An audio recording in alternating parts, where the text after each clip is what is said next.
court is calling 2025 CR 011513-02 and 2025 CR 011514, State versus Ruben Martinez. Can I have parties announced for the record? Lauren Espinoza for the state. Christopher Ramos for the defense. And are you Mr. Martinez? Yes. And each of the cause numbers, did you review with your attorney the application for deferred adjudication? Did you understand it and sign it? Counsel, in each of the cause numbers, have you received all discovery and did you review it with your client? Did, and we did review it. In each cause number, the court will find that the state is in compliance with discovery. And each cause number, did you review the true bill of indictment with your attorney, Mr. Martinez, and did you understand? Counsel, do you waive the reading of the indictments in each cause number? And each cause number, state, are you proceeding on the indictment as presented? Mr. Martinez, in each cause number, did you review the court admonishments and defendant's waivers with your attorney? Did you understand it and sign it in all the appropriate places? And cause number ending in 02, you're charged with obstruction or retaliation. And cause number ending in 14, you're charged with terroristic threat or impersonation of the public. From procedural to explosive, a terroristic threat against a police chief isn't just emotional outburst territory. It's a felony with real weight. Notice how repetition matters here.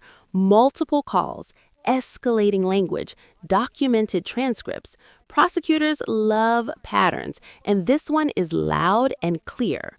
Was this desperation or crossed lines that can't be uncrossed? Servant. San Antonio Police Chief William McManus. It's a second threat against the chief, too. That's right. Ken Swives, Ronnie Kaur joins us live now. And Ronnie, why was this man so upset when he made these threats? Well, in court documents, Audrey and Barry, we get a transcript of what Ruben Martinez reportedly said on the phone.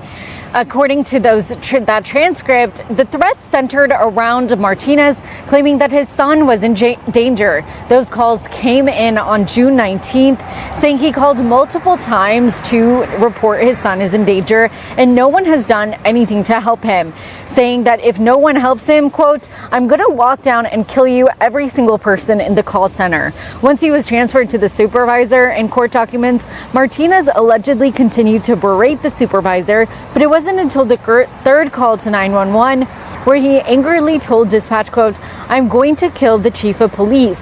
He reportedly said it again, and in a fourth phone call, continued to threaten the department. Martinez was arrested and faces charges of terroristic threat against a peace officer. He is currently awaiting trial. Reporting live, I'm Ronnie Kaur, KENS 5. End of flashback. After reviewing State's Exhibits 1 and attachments, the court will find there's sufficient evidence to find you guilty. The court will defer finding of guilt as you apply for deferred adjudication. Are we proceeding with sentencing? Yes, Judge. All right. Anything you wish to say on behalf of your client? Yes, Judge. The court will notice that this offense took place around Father's Day. It was around Father's Day when the mother of his child, who was living in San Antonio, and my client was in El Paso, the mother of his child was denying him access to his son, was not allowing him to have contact with his son via phone.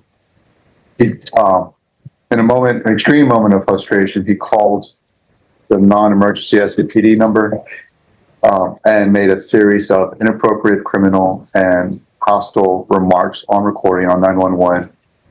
His goal was to get 911 and officers to his the location of his son. Unfortunately, he did not know the location of his son or the address of where he was staying. That is to the degree that the mom kept information from him. The defense is doing what defense attorneys do best, humanizing the defendant. Father's Day, separation, a child he can't reach.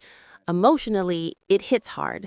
Legally, emotions don't excuse threats. Courts may consider motive, but accountability still rules the room. This is where sympathy and the law collide. As he's making these calls, he became incredibly frustrated, which is no excuse, but it is a description of what he was going through. He made a series of calls, and he which were inappropriate, and he totally he totally lost a sense of what was appropriate. So given that circumstance, he realizes, number one, that he accepts that he just made a decision to have a relationship and have a child with somebody that behaves this way. He realizes that his behavior is incredibly inappropriate. He realizes that it was criminal. And as a result, we have negotiated with the court's approval the probation. I have taken a step further, and we're asking the court for deferred status. He does not have a criminal record. He is 45 years old. He does not have, he does have some formal education. So does he live here in San Antonio or is he in El Paso? At the moment, he lives in San Antonio. Now, if he has expressed to me that if he does if he begins to struggle again in San Antonio financially, he's going to move back to El Paso with his mom. But here's the thing, you're not allowed to move anywhere unless you receive permission from the court. Do you understand? I do. All right, so this is what the court will do. And what is the name of the mother of your child? Sadie Kirsch. SADIEAIRSCH. Sorry, A-R, The last name. KIRSCH.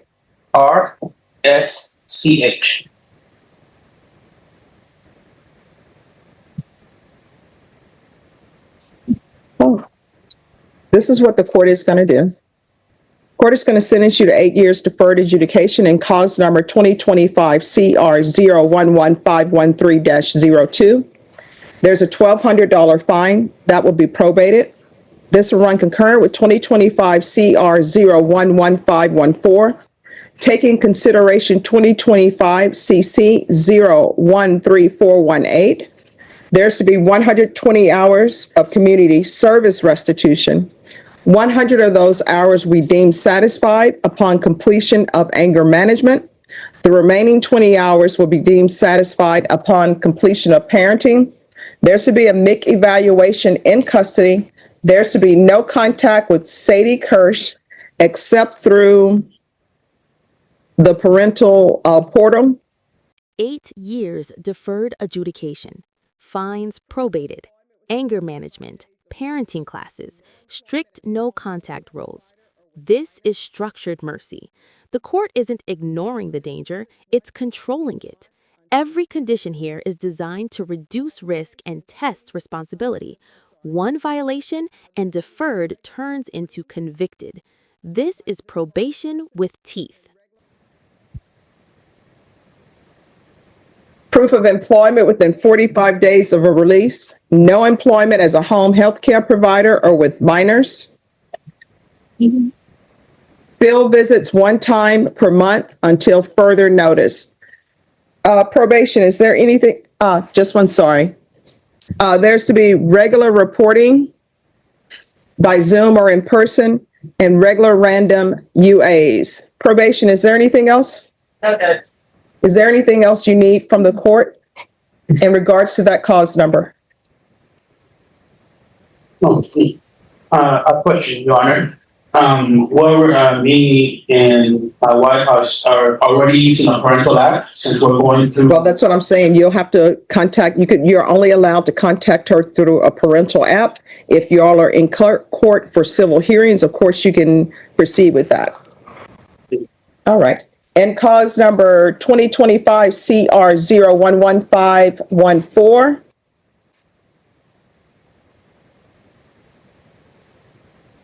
The court will sentence you to 8 years deferred adjudication. $1,200 fine probated. This is to run concurrently with 2025 CR 011513-02. 120 hours of community service restitution. 100 hours deducted for completion of anger management. The remaining 20 deducted for completion of parenting classes. MIC evaluation in custody. No contact with Sadie Kirsch except through the parental portal. Proof of employment within 45 days. No employment as a home care provider or with minors. Field visits 1 time per month until further notice, and regular reporting by Zoom or in person and regular random UAs. And each cause number, did you review the documents entitled Trial Court Certification of Defendant's Rights to Appeal with your attorney? Did you understand it and sign it? I did, Your Honor. Because this is a plea bargain agreement, because I followed your plea bargain agreement, and because you waive your right to appeal, you do not have the court's permission to appeal. Do you understand? I do, Your Honor. You have to make better choices, right? I know that custody issues, people get heated with that, but you can't do that. You'll have to use the legal system. You understand? All right, good luck to you.